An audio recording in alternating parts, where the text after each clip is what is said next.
On paper, Mario and Rabbids Kingdom Battle sounds like some sort of weird crossover fanfiction.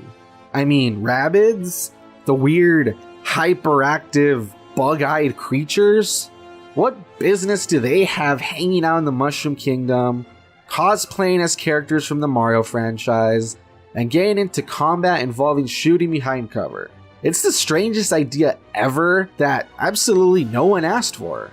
And yet, for whatever reason, Nintendo did in fact give the green light to Ubisoft to make this. Now, unlike many others who scoffed at the announcement of the game and started saying it would be terrible, I was intrigued. In a world of endless reboots and sequels, I welcome original mashups. And you know what the crazy thing is? I would say that the Mario and Rabbids crossover works, and the game's really good.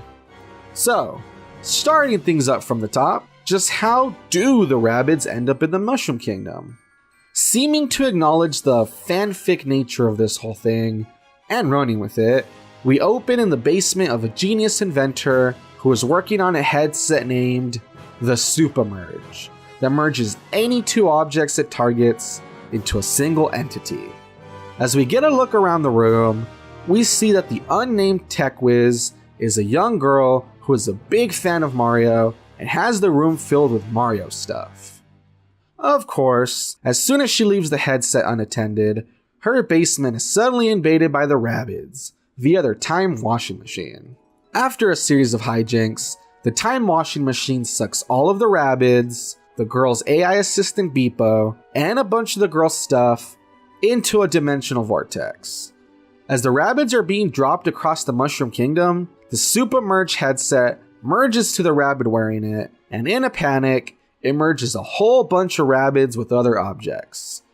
This causes the Mushroom Kingdom to become warped and filled with strange Rabbid enemies. Mario, who also lost his friends in the dimensional vortex, teams up with Rabbid Peach and Rabbid Luigi. And so your small squad, equipped with all manner of laser weapons, sets forth on their trek across various worlds to find their friends and put a stop to all the chaos. Now, when not in battle, the game seems simple enough. You control your characters as they run around various worlds, grabbing collectibles, solving puzzles, and of course, raking in coins. However, once you encounter enemies, things get quite different as the game becomes a turn-based, tactical role-playing game. Gameplay-wise, the easiest way to describe the game is that it is like a kid's version of XCOM. Similar to XCOM, Mario and Rabbids combat is done in a turn-based format, with each side taking turns to move around the battlefield and take shots at each other. During control of your characters, you choose which character to move and how far depending on their maximum movement range. Then, you choose who to target and shoot as long as they are in range.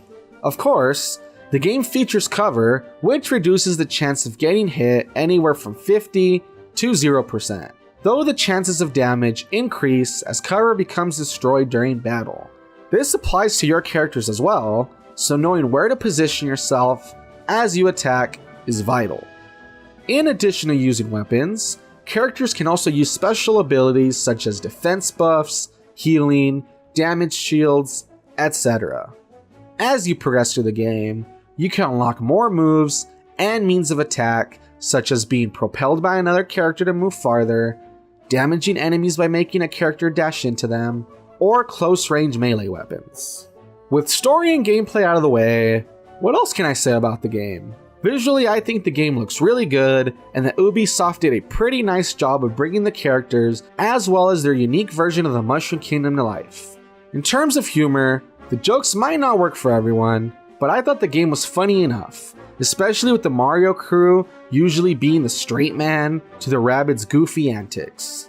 Though the game isn't super long, I still think that what you get is worth your money, as being the game seems to average around 20-ish hours, and that's just for the main story. If you want to 100% complete the game and find all the collectibles, upgrade your characters all the way, get all gold trophies, complete all challenges, and do the secret chapters, then that could see you doubling your overall playtime. And hey, there are some co-op campaigns you can do, so that's fun. Overall, I would say that I enjoyed this game, and that I am glad that I gave it a shot.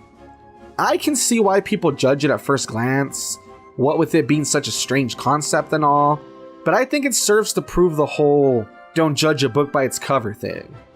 It is very different gameplay and tone from your average Mario game, but if you can get into it, I think you'll have a blast with it. But hey, that's just my opinion. And remember, don't take anything I say too seriously. After all, I'm just a wannabe reviewer. Thanks for watching.